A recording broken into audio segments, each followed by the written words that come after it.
Assalamualaikum warahmatullahi wabarakatuh. Perkenalkan, nama saya Rumiati A. Ismail.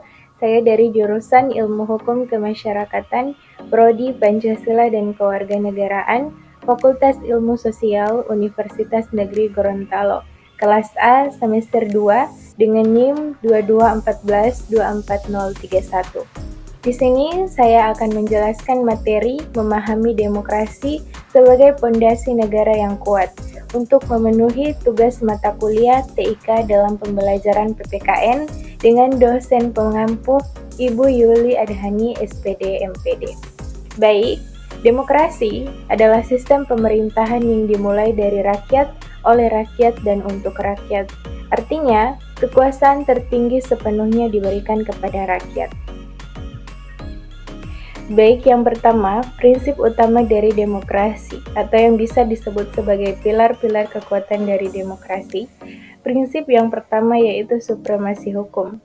Prinsip ini menjamin persamaan di depan hukum untuk semua warga negara, tanpa memandang status sosial, ekonomi, atau politik. Artinya, hukum harus ditegakkan secara adil dan tidak diskriminatif. Kemudian prinsip yang kedua yaitu pemisahan kekuasaan. Kekuasaan negara dibagi menjadi 3 cabang, yaitu legislatif sebagai pembuat undang-undang, eksekutif sebagai pelaksana undang-undang, dan yudikatif sebagai pengadilan.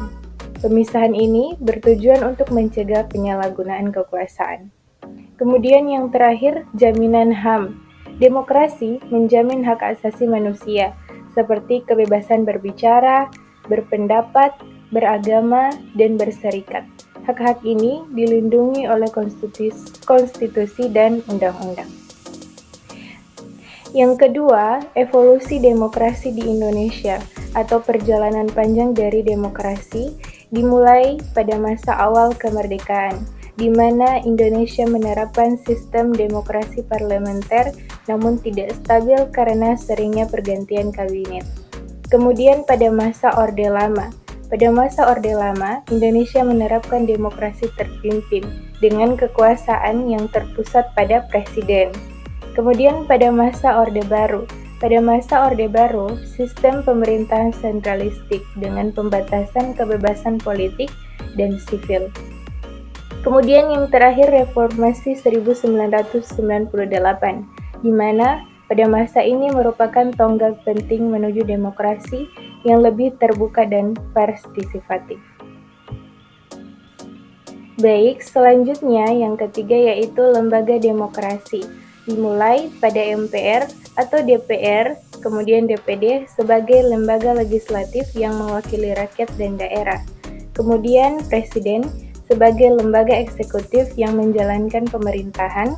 Kemudian KPU sebagai lembaga penyelenggara pemilu yang independen, kemudian Mahkamah Agung atau Mahkamah Konstitusi sebagai lembaga yudikatif yang mengadili perkara hukum.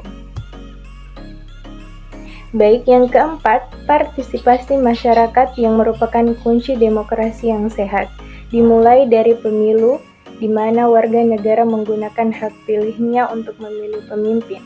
Kemudian aspirasi atau menyampaikan pendapat melalui media atau dengan demonstrasi, kemudian organisasi, kebebasan membentuk partai politik dan LSM, dan pengawasan atau memastikan pemerintah akuntabel dan transparan.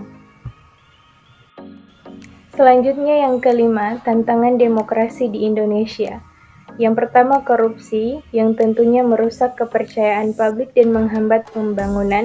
Kemudian intoleransi yang mengancam persatuan dan kesatuan bangsa.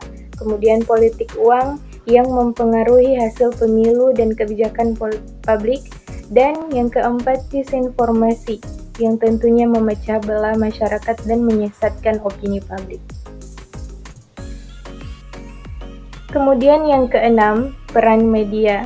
Yang pertama berperan sebagai informasi akurat yang menyediakan informasi yang berimbang, kemudian sebagai pengawasan yang mengawasi kinerja pemerintah dan lembaga negara, selanjutnya sebagai debat publik yang memfasilitasi diskusi mengenai isu-isu penting, dan yang terakhir kebebasan pers yang memperjuangkan hak untuk memperoleh informasi.